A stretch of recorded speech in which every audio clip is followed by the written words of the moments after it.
Car வாங்கி கொடுக்கறது, வீடு வாங்கி கொடுக்கறது, தொலைஞ்சு போன 15 பவுனை வாங்கி கொடுக்கறது கூட இருக்கு. இந்த படம் ஹிட் ஆனா ஒருவேளை நீங்க பண்ணுவீங்களா சார்? நீங்க ஃபர்ஸ்ட் எப்படி ஆரம்பிச்சீங்க?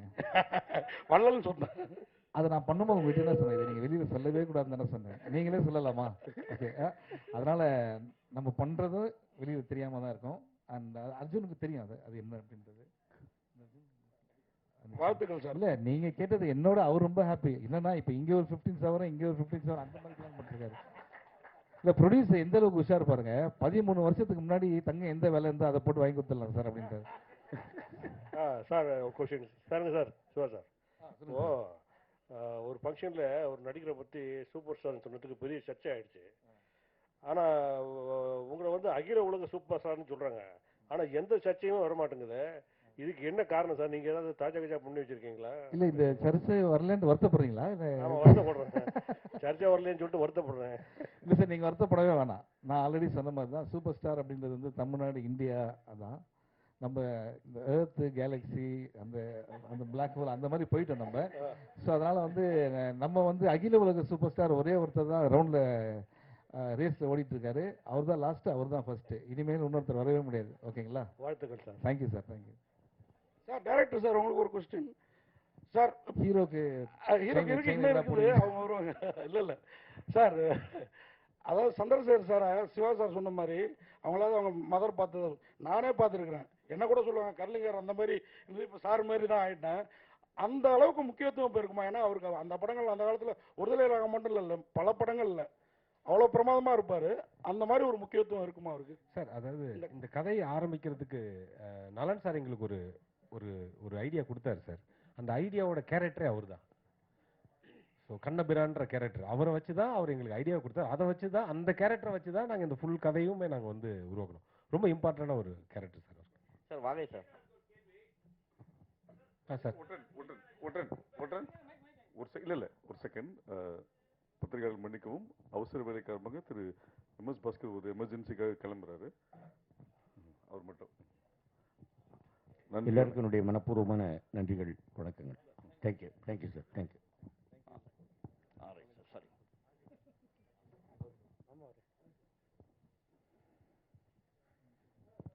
சார் இயக்குனர், ராட்சசன், மார்க் ஆண்டனி, அப்புறம் இந்த குட் பேட் அக்லி, இதுக்கெல்லாம் வந்து நீங்க வந்து இது ஸ்கிரீன் பிளே எழுதிருக்கீங்க. பட் இதெல்லாம் மற்றவங்களோட இயக்கத்தில் போச்சு. இப்போ உங்களோட இயக்கத்துக்கு நீங்களே தான் ஸ்கிரீன் பிளேவும் எழுதிருக்கீங்களே, இதுல என்ன ஸ்பெஷலா இருக்கு? சார் அதான் சார், இப்போ நீங்கள் வந்து மார்க் ஆண்டனி பார்த்தீங்கன்னா ஒரு ஜேனரு, ராட்சசன் பார்த்து டோட்டலாக ஒரு வேறு ஜேனரு. இப்போ நம்ம பண்ணியிருக்கிற இது எனக்கு எப்போதும் வந்து சினிமா வந்து ஒரு டீம் ஒர்க்னு நம்புகிறேன் சார். நம்ம ஒரு தனிச்சு நம்ம அப்படியே திடீர்னு ஒன்று புதுசாக நம்ம மைண்டுக்குள்ளே வந்துடுறேன் சார். இப்போ நான் இது வரைக்கும் சின்ன வயசுலேருந்து பார்த்த நண்பர்கள், படித்த புஸ்தகங்கள், அப்புறம் நான் பார்த்த விஷயங்கள், படங்கள், இதெல்லாம் வச்சு தான் நம்ம வந்து ஒரு கதை உருவாக்க முடியும் சார். ஸோ இந்த கதைக்கு, இந்த சூதுவமுக்கு எனக்கு அதிகமான உதவி தேவைப்பட்டுச்சு. அதுக்கு தான் இப்போ யோகராஜா இருக்கட்டும், நலன் சார் டீம் கதிராக இருக்கட்டும், அந்த யோகியா இருக்கட்டும், அப்புறம் என்னோட நண்பர், என்னோட டைரக்ஷன் டீமாக இருக்கட்டும், இவங்க எல்லாரும் விவாதிச்சு ஒரு இதை அதை தாண்டி வந்து சொன்ன இல்லைங்களா, எங்களோட ஹெட் மாஸ்டர் இருக்கார் இல்லைங்களா, அவரு பேப்பர் தூக்கி மூஞ்சில் அடிச்சுக்கிட்டே இருப்பார், இது இந்த சீன் சூதுவம் கிடையாது, இந்த சீன் சூதுவம் கிடையாது. ஸோ அப்படி ரொம்ப கஷ்டப்பட்டு உருவாக்கப்பட்ட, அது கஷ்டம்னு சொல்ல முடியாது, அது எங்களுக்கு ரொம்ப ஜாலியாகவும் இருந்தது. நம்ம ஒரு பெஸ்ட் ஒன்று வர்றதுக்கு வேலை செய்யற ஒரு ஜாலியும் இருந்தது. பெரும்பாலும் இந்த ப்ரொமோஷன்ஸ் படத்து ரிலீஸ்க்கு ஒரு 2 நாள் 3 நாளைக்கு முன்னாடி வரும்போது ஹைப்பு கொடுக்கறதுக்கோசரம் இந்த படம் இப்படி ஒரு கலெக்ஷன் வரும்னு சொல்லுவாங்க. அப்புறமா வாயை பிறந்து பார்க்குற மாதிரி இருக்குன்னு சரி பேர் நிறைய பேர் சொல்றாங்க. உங்க படம் எந்த அளவுக்கு இருக்கும்? சார், நாங்கள் வந்து ரொம்ப ஆனஸ்டாக ஒர்க் பண்ணியிருக்கோம் சார். அது எந்த மாதிரி இருக்கும்னு இந்த படம் பார்த்துட்டு ஆடியன்ஸு நீங்கள் கொடுக்குறதா சார் எங்களுக்கு. நாங்கள் முன்கூட்டி நல்லா இருக்குன்ற ஒரு விஷயம் மட்டும் தான் சார் சொல்ல முடியும். அது ஆடியன்ஸ் தான் சார் அதுக்கான சொல்ல முடியும். என்ன சொல்லுவாங்க, மக்கள் தீர்ப்பு மகிழ்ச்சியான தீர்ப்பு, முன்னாடி நம்ம தீர்ப்பு சொல்ல முடியாது.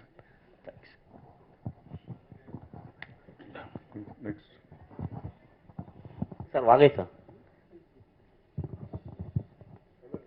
நீங்க ஆக்சுவலாவே அரசியல்வாதி, நீங்க நிறைய அரசியல்வாதிலாம் பார்த்துருக்கீங்க. ஆனா புதுசா பார்த்தீங்கன்னா மாநாடுல இருந்து எல்லா படங்கள்லயும் நீங்க வந்து புதிய கட்சிகள் நிறைய பார்த்துட்டே இருக்கீங்க படங்கள்ல. இது எப்படி இருக்கு? ஏன்னா இதுவும் ஒரு கட்சி. ஏன்னா சமீபத்தில் விஜய் அவர்களும் தொடங்கியிருக்காரு, அந்த மாதிரி பேரும் வந்திருக்கு. ஸோ இது எப்படி இருக்கு? அந்த அரசியல் ஃபீல் எப்படி இருக்கு? அரசியலை விட்டு உங்களை வெளியில அனுப்பவே மாட்டுறாங்க, சினிமாவிலும் சரி. ஆமாம் ஆமாம். நான் வந்து என்னுடைய எய்மு எல்லாம் சினிமாவில் நடிக்கணும்னு வந்தேன். அடிப்படையில் நான் ஒரு திமுககாரன். அடிப்படையில் பள்ளியில் படிக்கிற காலத்திலேருந்து ஒரு திமுககாரன். அதுக்கப்புறம் தான் நான் சினிமாவில் புகழ் பெற்ற பிறகு கலைஞர் அவர்கள் என்னை அழைத்து நடிகர் தலைவர் சிவாஜிக்கு பிறகு லட்சிய நடிகர் SSRக்கு பிறகு நல்ல தமிழ் பேசுகிற தமிழ் நடிகர் சினிமா உலகத்துக்கு கிடைச்சிருக்கிற, நீ நடித்தால் தூக்கு மேடையில் நிறைய வசனங்கள் இருக்கு, அதை நீ பேசினா தான் அதை பேச முடியும். ஆனால் நீ என்னோட படத்தில் நடித்தால் பல எதிர்ப்புகளை சந்திக்க வேண்டியிருக்கும், யோசிச்சு சொல்லுன்னு சொன்னார். நான் அப்போ சொன்னேன், நான் அடிப்படையிலே நான் ஒரு திமுககாரன். அதனால் பராசக்தி மனோகரா வசனத்தெல்லாம் பேசி நடித்தவர் நான். எனக்காக நீங்கள் வசனம் எழுதும்போது இதை விட எனக்கு என்ன பெருமை வேணும், எத்தனை எதிர்ப்பு இருந்தாலும் நான் நடிக்கிறேன்னு சொல்லி நடித்தேன். அதுக்கப்புறம் பல எதிர்ப்புகளையும் சந்தித்தேன். இப்போ நீங்கள் கேட்டீங்கல்ல, அது மாதிரி வரும்போது இப்போ நான் செல்ஃபின்னு ஒரு படத்தில் ஒரு கேரக்டர் ஒரு கஷ்டப்படுற ஒரு குடும்பத்தினுடைய தந்தையாக நடித்தேன். இப்போ சலூன் ஒரு படத்தில் வேற கேரக்டர் பண்ணியிருக்கேன். ஆனால் நீங்கள் கேட்ட மாதிரி மாநாட்டில் ஒரு அரசியல்வாதி, இதுலேயும் ஒரு அரசியல்வாதி. இது அரசியல்வாதி என்னன்னா ஒரு நல்ல கண்ணியமான அரசியல்வாதி, அப்படி தான் நடிச்சிருக்கேன். இன்னொன்று என்னென்னா, நான் நடிக்கிற திரைப்படங்களை நான் ரொம்ப வருஷத்துக்கு முன்னாடி இருந்தே நான் ஒன்று சொல்லியிருக்கேன். நான் ஏற்றுக்கொண்ட தலைமைக்கு அவப்பெயர் வர்ற மாதிரியோ அந்த மாதிரி ஏதாவது ஒரு கேரக்டர்னா அதை நான் தவிர்த்து விடுவேன். அது நிச்சயமாக நடிக்க மாட்டேன். அது இல்லாமல் நல்ல பாத்திரன்றப்ப நடிப்பேன். இதில் அரசியல்வாதி தான், ஆனால் ஒரு கண்ணியமான ஒரு நல்ல ஒரு சமுதாயத்தை முன்னேற்றுவதற்கு அதுக்கு மேலே அது படம் பார்த்து நீங்கள் தெரிஞ்சுக்கலாம். அந்த மாதிரி ஒரு கேரக்டர், அதனால இதில் நடிச்சிட்டு இருக்கேன். வேற கேரக்டரும் நல்ல கேரக்டர் நடிச்சிட்டு இருக்கேன். திருக்குமன் சார், இதில் சூதுகோ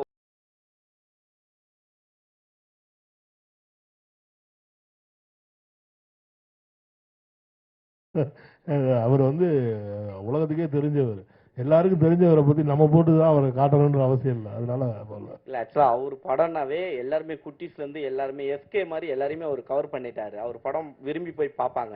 இது வரைக்கும் இதுவும் ஆகல. அப்படி இருக்கும்பொழுது அவர் பேர் போட்டாவே கொஞ்சம் உங்களுக்கு வரவேற்பு இன்னும் அதிகமா இருக்கும். போட்டிருக்குமே எல்லா இடத்துலயுமே. இது பிரஸ் பேக்ட்ராப், அதனால இல்ல. பட் இதுலாம் அவர் மிஸ்ஸஸ் சிவா அவர்கள் நடிக்கும் தான் போட்டுட்டு இருக்கோம். பார்ட் 3 கண்டிப்பா எடுப்பீங்களா? கண்டிப்பா பார்ட் 3 எடுக்கறாங்க. இல்ல 100% இல்ல, ஆல்மோஸ்ட் ஸ்கிரிப்ட் ஃபைனலைஸ் பண்ணிட்டோம். அர்ஜுன் தான் ஸ்கிரிப்டும் பண்ணி கொடுத்துருக்காரு. அதுல Mrs Shiva sir and his gang அப்படியே இருக்காங்க. அது போக சந்திரசேகர் சார் இருக்காங்க, MS பாஸ்கர் சார் கண்டிப்பா இருப்பாங்க, அருள்தாஸ் சார் கண்டிப்பா அதுல இருக்காங்க. இதோட ஆடடா பாபி சிம்மா சாரும் கண்டிப்பா அதுல இருப்பாருன்னு நம்புறேன். தான் அவர்கிட்ட பேசணும். கருணாகரன் தான், அவர் இல்லாம சோதுகம் இதுவே கிடையாது, ட்ரையாலஜியே கிடையாது. அதனால கண்டிப்பா இவங்க எல்லாருமே இருக்காங்க.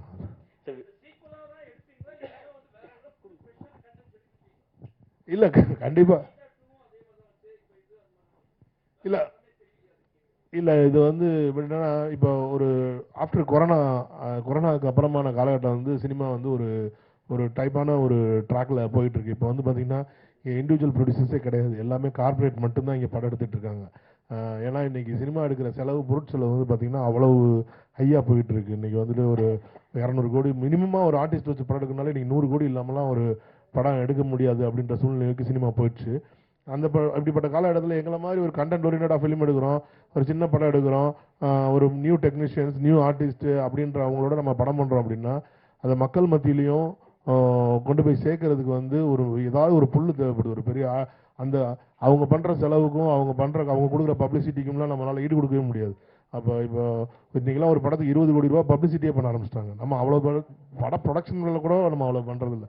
அப்படி இருக்கும்போது இந்த சோதுகம் 2ன்ற ஒரு டைட்டில் இப்போ இத்தனை கலைஞர்கள் இது நல்ல கலைஞர்கள் நடிச்சு ஒரு நல்ல படமா வந்திருக்கு. இதை மக்கள் மத்தியில் கொண்டு போய் சேர்க்கறதுக்கு இந்த டைட்டில் யூஸ் ஆகுதுன்னா அதுல ஒன்றும் தப்பு இல்லைன்றது தான் என்னோட பாலிசியா இருக்கு.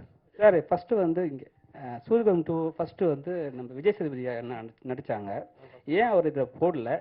அதை விட கம்ஃபர்ட்டாக நம்ம சிவா இருக்கிறதுனால போட்டிங்களா, இல்லை அவர் காமெடி பேஸில் அடிச்சு தூக்கிடுவார், விஜய் சேதுபதி காமெடி அவ்வளோ வராதுன்னு சொல்லிட்டு போட்டுக்கிறீங்களா? அப்படி இல்லை, சூதுகம்லேயே காமெடி பண்ணிருப்பாரு அவர். வேற இது வரைக்கும் அப்போ காமெடி பண்ணாரு. இல்ல இவர் அந்த கேரக்டரே இல்ல. இப்ப இந்த சூதுகம் 2ல விஜய் சேதுபதி சாரை ரீப்ளேஸ் பண்ணி சிவா கேரக்டர் கிடையாது. சூதுகம் 2ல சூதுகோம்ல வந்து தாஸ்ன்ற கேரக்டரா விஜய் சேதுபதி சார் நடிச்சிருந்தாங்க. சூதுகோம் 2ல தாஸ்ன்ற கேரக்டரும் இருக்கு, குருநாத்ன்ற கேரக்டரும் இருக்கு. ரெண்டு கேரக்டர்ஸுமே இருக்கு அதுக்குள்ள. இது வந்து தாஸ்ன்ற கேரக்டர்ல விஜய் சேதுபதி ரீப்ளேஸ் பண்ணிட்டு மிர்ச்சி சிவா சார் நடிக்கல. His character is entirely different. அந்த யூனிவர்ஸுக்குள்ள இவரும் ஒரு கேரக்டரா உள்ள வந்திருக்காங்க. சார் ஒரு ப்ரொடியூசரா நீங்க ஒரு விஷயம் சொல்லுங்க சார். இப்போ என்னன்னா இப்போ வந்து படத்தை ப்ரமோஷன் பண்ணதுக்கு பண்ணிட்ட பிறகு படம் ரிலீஸ் ஆகும்போது ரிவ்யூன்னு ஒரு விஷயம் வருது சார். அது வந்து பாசிட்டிவ் நெகட்டிவ் நிறைய வருது. அது நீங்க எப்படி பாக்குறீங்க? ஏன்னா இப்போ வந்து பப்ளிக் ரிவ்யூ கொடுக்குறாங்க. பப்ளிக் கொடுத்த விஷயத்த வந்து நம்ம வந்து போடக்கூடாதுன்னு சொல்றது யாருக்கும் உரிமை கிடையாது. ஆனா வந்து ஒரு விஷயம் ஒருத்தர் சொல்றாரு இது மாதிரி பண்ணாதீங்கன்றாரு. அது நீங்க எப்படி பாக்க? ஏன்னா ப்ரொடியூசருக்கு தான் வந்து லாபம் நஷ்டம் ஒரு விஷயம் இருக்கு. நீங்க எப்படி பாக்குறீங்க சார்? இந்த சினிமா வந்து பாத்தீங்கன்னா இது ஒரு படம் எடுத்து முடிக்கிற வரைக்கும் தான் நம்ம கையில இருக்கு. படம் எடுத்து முடிச்சாச்சுன்னா இது வந்து பப்ளிக்கோட ப்ராப்பர்ட்டியா மாறிடுது. ஒரு படத்தை வந்து நல்லா இருக்குன்னு சொல்லி இருக்கிற ரசிகர்கள் தான் நம்மளை இவ்வளோ பெரிய ஆளாகவும் ஆக்குறாங்க. யாருக்கோ ஒருத்தருக்கு ஒரு ஸ்டார்டம் வருது, ஒரு பட்டம் கிடைக்குது அப்படின்னாலே அது வந்து அத்தனை நாள் அவங்க நடிச்சப்போ அந்த ரசிகர்கள் பார்த்து அவங்களை கொண்டாடி அந்த அந்த அந்த அந்த ரசிகர்களோட இதுதான் நம்மளை வந்து கொண்டு வந்திருக்கு. ரெண்டாவது இன்னைக்கு ரிவ்யூஸ்ன்றது பார்த்துட்டிங்கன்னா ஒரு காலத்தில் சினிமாவில் வந்து ஒரு பேப்பரில் ரிவ்யூ வரும். தினத்தந்தியில் பல மேகசின்ஸ் இருக்கும், முதல் ஆனந்த விட இந்த மாதிரி மாலை இந்த மாதிரி பேப்பரில் விளம்பரம் வரும். நாங்கள் சின்ன வயசில் இருக்கிற காலத்திலலாம் பேப்பர் படிக்கிற காலத்தில் டீ கடைக்கு போவோம். அங்கே டீ கடையில் வந்து 10 பேர் உட்காந்து இந்த படம் நேற்று நல்லா இருந்துச்சு அப்படி பேசிகிட்டு இருப்பாங்க. அன்னைக்கு டீ கடையில் உட்காந்து பேசுறது இன்றைக்கி ஃபேஸ்புக்லேயும் ட்விட்டர்லேயும் யூடியூப்லேயும் உட்காந்து பேசிகிட்டு இருக்காங்க. இது வந்து எவால்வேஷன் நான் பார்க்குறேன். எவால்வேஷனுக்கு எதுவுமே நம்ம அடாப்ட் ஆகணுமே தவிர அதை வந்து அப்போஸ் பண்ண முடியாது. முடியாது. நம்ம அப்போஸ் பண்ணணும்னு நம்ம சொன்னாலுமே அதை அப்போஸ் பண்ணவே முடியாதுன்றது தான் உண்மை, யதார்த்தம்.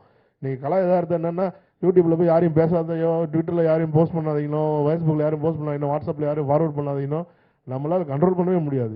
இதுதான் நியூ நார்மல். இதுதான் இன்னைக்கு இருக்க உலகம். இந்த உலகத்துக்கு நம்ம அடாப்ட் ஆகிட்டா நமக்கு நல்லது. இதை வந்து நான் எதிர்த்து நிற்கிறேன் அப்படின்னா கால வெள்ளத்தில் நம்ம காணா போயிருமே தவிர நம்ம வளர முடியாதுன்றது என்னோட கருத்து, என்னோட ஒப்பீனியன். நான் இதை மற்றவங்களுக்கு போல நீங்கள் இப்படி இருங்கன்னு நான் சொல்ல விரும்பல. சந்திரசேகர் சார், உங்களுக்கு சார் 45 வருட காலமாக நீங்க நடிச்சிட்டு வர்றீங்க. அப்போ இருந்த ஜென்ரேஷன் வந்து வேற, இப்போ இருக்கிற வேற. ஏன்னா இப்போ இருக்கிற ஒரு ஹீரோவாக இருந்தாலும் சரி உடனே கேரவன் போயிடுறாங்க, ஒரு செகண்ட்லி கேரவன் போயிடுறாங்க, உள்ளே போயிட்டு வர மாட்டுறாங்க. டேரக்டர் வெளியே நின்று கத்துன்னு கத்துற அசிஸ்டன்ட் டேரக்டர்லாம் போய் நிற்கிறாங்க. இப்போ நீங்கள் அப்போ பார்த்ததுக்கும் இப்போ இருக்கிற ஆர்டிஸ்ட்டுக்கும் என்ன வித்தியாசம் பார்க்குறீங்க சார்? அப்போ என்னன்னா கேரவன் அந்த மாதிரி இல்லை. ஒரு அவுட்டோர் ஷூட்டிங் போனால் கூட ஒரு வீட்டில் தான் எல்லாரும் ஒன்றா உட்காந்துருப்போம். இல்லை ஷூட்டிங்க்கு பக்கத்தில் வீடே இல்லைன்னா ஒரு மரத்தடியில் எல்லா ஆர்டிஸ்ட்டும் உட்காந்துருப்போம். அப்போ அங்கே என்னன்னா எல்லா விஷயங்களும் பேசுவோம், அரட்டை அடிப்போம், எல்லா விஷயங்களும் பேசுவோம். அதுக்கப்புறம் சரி இப்போ எடுக்க போகிற ஷாட்டு இந்த சீன் இருக்குல்ல, இந்த சீனில் உன் டைலாக் என்ன, என் டைலாக் இது, நீ இதை சொல்லு நான் அதை சொல்கிறேன், இது வேண்டாம் கொஞ்சம் டைரக்டர் கூப்பிட்டு இப்படின்னுலாம் இதெல்லாம் ஒரு அந்யோன்யம் இருக்கும். மத்தியானம் என்ன சாப்பிடலாம் உனக்கு என்ன, இது மாதிரி ரொம்ப ஒரு அந்யோன்யம் இருந்தது. அது இப்போ குறைஞ்சிருக்கு. அது வந்து இப்போ குறைஞ்சிருக்கு. இப்போ வந்து என்னென்னா தனித்தனியாக இருக்கும். ஆனால் ஒன்று விஞ்ஞான வளர்ச்சியில் வந்து பல விஷயங்கள் வந்து கொஞ்சம் தவிர்க்க முடியாத சில விஷயங்கள் இருக்கும். ஆனால் அதனால் எந்த வகையும் சினிமா வந்து இறங்கிருச்சு அப்படின்னு சொல்ல முடியாது. சினிமா பிரமாதமாக இருக்குது. சினிமா இன்னைக்கு முன்னேற்றமாக இருக்குது. அன்னைக்கு நாங்கள்லாம் ஒன்றா இருந்ததுனால பிரமாதமாக நடித்தோம். இன்னைக்கு எல்லாம் கேரவன்லேருந்து வர்றதுனால நடிப்பு கம்மியாக இருக்குன்னு சொல்ல முடியாது. பின்னி எடுக்கிற நடிகர்கள்லாம் வந்துட்டாங்க. ஒன்றும் இல்லை, உதாரணத்துக்கு இப்போ கருணா உட்காந்துருக்காரு, பல விதமான காமெடி மட்டும் இல்லை, கேரக்டர் ரோல் பண்ணுறாரு, எல்லாம் பண்ணுறாரு. இப்போ சிவா இருக்காரு. சிவா எனக்கு தெரிஞ்ச சிவா இல்லை, சினிமாவில் ஸ்க்ரீனில் பார்க்காத சிவா இருக்கார்ல, அவர் ஒரு அற்புதமான நடிகர், ஒரு சீரியஸ் நடிகர். அதுக்கான சில காட்சிகளை நான் ஒரு படத்தில் சலூன் படத்தில் பார்த்தேன். ஸோ அந்த மாதிரிலாம் வந்து ரொம்ப யங்கர் ஜென்ரேஷன் ரொம்ப பிரமாதமாக இருக்காங்க, படத்தை உள்வாங்கிக்கிறாங்க. அதனால வந்து சில குறைகளும் இருக்கிறது, நிறைகளும் இருக்கிறது. ஆனால் வளர்ச்சி தான். சார் கருணாகரன் சார், ஒரு கேள்வி. நீங்கள் இப்போ சின்னத்திரை பக்கம் போனதுக்கப்புறம் நிறைய சினிமாவில் காணும். ஆனால் அங்கேருந்து இங்கே வந்தவங்க நிறையா இருப்பாங்க. ஆனால் நீங்கள் இங்கேருந்து அங்கே போயிட்டு நாங்கள் அவ்வளோ டேலண்ட் உங்கள்கிட்ட, அதை எப்போயாவது தான் எங்களால் டிவியில் பார்க்க முடியுது. வீட்டில் இருக்க லேடிஸ்லாம் பார்க்குறாங்கன்னு நினைக்கிறேன். ஓகே, இல்லை ஆக்சுவலாக ரொம்ப கஷ்டங்க. சிவா சார் அடிக்கடி ஹோஸ்ட் பண்ணிடுறாரு நிறைய ப்ரோக்ராமு. அந்த ப்ரோக்ராம் நான் பண்ணும்போது ஒரே நாளில் 4 எபிசோட் எடுப்பாங்க.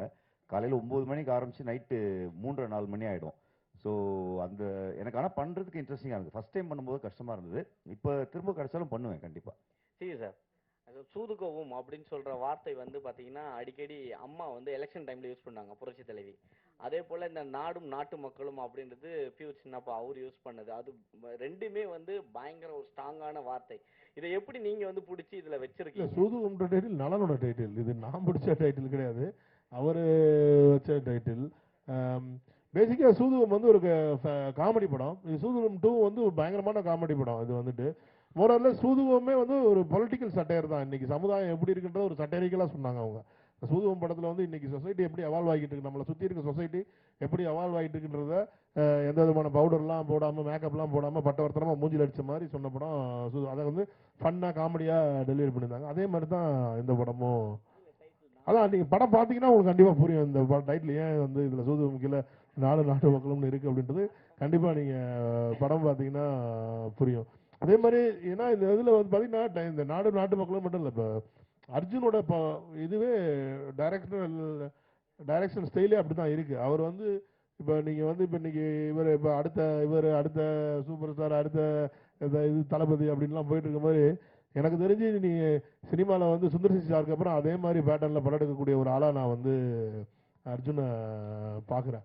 இன் ஃபியூச்சரில் வந்து கண்டிப்பாக இன்னைக்கு சுந்தர் சி சார் எப்படி ஒரு 30 ஆண்டு காலத்தை தாண்டி சினிமாவில் இன்னும் ஒரு பெரிய ஹிட் இயக்குனராக இருக்காரோ அதே மாதிரி அர்ஜுனுக்கும் ஒரு மிகப்பெரிய லாங்கிவிட்டி இந்த சினிமாவில் கிடைக்கும். ஏன்னா அவரோட ஸ்டைல் ஆஃப் மூவி மேக்கிங், அந்த ஸ்டைல் ஆஃப் கிரியேஷன், அவர் யோசிக்கிற விதம் எல்லாமே அந்த மாதிரியான ஒரு பயங்கர காமெடியான வேலையாக இருக்குது. அதுவும் மக்களுக்கு புரிகிற மாதிரி ஒரு எளிமையான காமெடியாக அவர் பண்ணுறாரு. இப்போ சூதுகமில் பார்த்தீங்கன்னா சூதுகம் வந்து ஒரு மிகப்பெரிய ஹிட்டு கல் கிளாசிக். ஆனால் அது கலெக்ஷன் பார்த்தீங்கன்னா ரொம்ப இந்த சி சென்டர்னு சொல்லக்கூடிய ஏரியாக்களில் வந்து கம்மியாக இருக்கும். ஏன்னா அந்த படத்தோட காமெடி வந்து அவங்களுக்கு சரியாக புரியலை, ரீச் ஆகலை அவங்களுக்குன்ட்டு.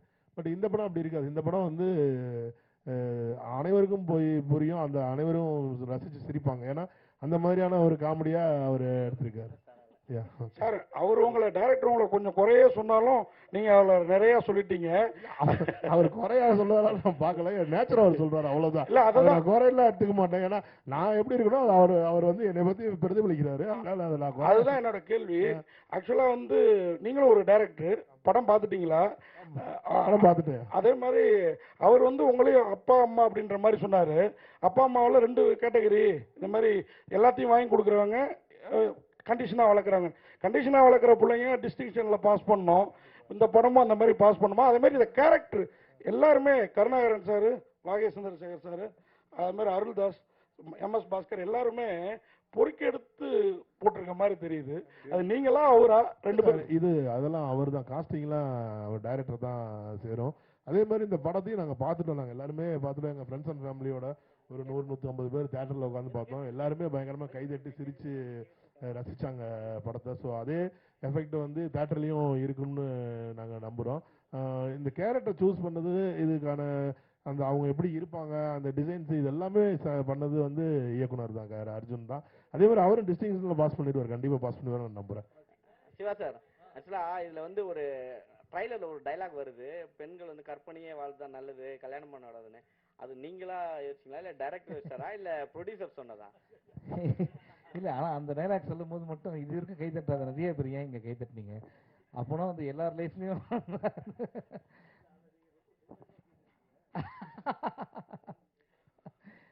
சார் சந்திரசேகர் சார், அது வந்து கேள்வி சந்திரசேகர் அர்ஜுன் சொன்னதுதான். சார், நீங்க வந்து நடிகர் சங்கத்துல முக்கியமான பொறுப்புகளை வகித்தவர். இப்போ நீண்ட நாட்கள், நீண்ட வருடங்களாகவே அந்த நடிகர் சங்கம் பில்டிங் வந்து கட்ட முடியாம பல இன்னல்கள், பல கோஷ்டி பூசல்கள்லாம் வருது. அதை நீங்க எப்படி பாக்குறீங்க? அதை எப்படி சரி செய்யலாம்? இல்லை, அதில் கொஞ்சம் சட்ட சிக்கல் அதெல்லாம் இருக்குன்னு நினைக்கிறேன். எனக்கு நிறைய தொடர்பு 10-15 வருஷமாக நடிகர் சங்கத்திட்ட தொடர்பு இல்லை. ஆனால் அவங்க எடுத்துக்கிட்ட முயற்சி ஒரு அற்புதமான முயற்சி, நல்ல முயற்சி. அது வந்து சினிமா கலை உலக பெரிய புகழ்பெற்றவர்களுக்கு மட்டும் இல்லை, கஷ்டப்படுற கலைஞர்களுக்கெல்லாம் ஒரு பெரிய வாழ்க்கை கொடுக்கறதுக்கான அமைப்பெல்லாம் அதுக்குள்ளே இருக்குது. வருமானங்கள் வர்றதுக்கான வாய்ப்புகள்லாம் இருக்குது. அதனால் இந்த குறைகளை எல்லாம் நிவர்த்தி செஞ்சுட்டு சீக்கிரமாக முடித்தாங்கன்னா அது ஒரு பிரம்மாண்டமான ஒரு அமைப்பாக இருக்கும். எனக்கு தெரிஞ்சு வேறு மாநிலங்களில் இவ்வளோ பெரிய கட்டடம் நடிகர் சங்கத்திற்கு இருப்பது நம்மளுடைய தமிழ்நாட்டில் மட்டும்தான் நினைக்கிறேன். அதனால் அது விரைவில் அது முடிக்கப்பட வேண்டும், அது தொடங்கப்பட வேண்டும் என்று நான் வாழ்த்துக்கிறேன்.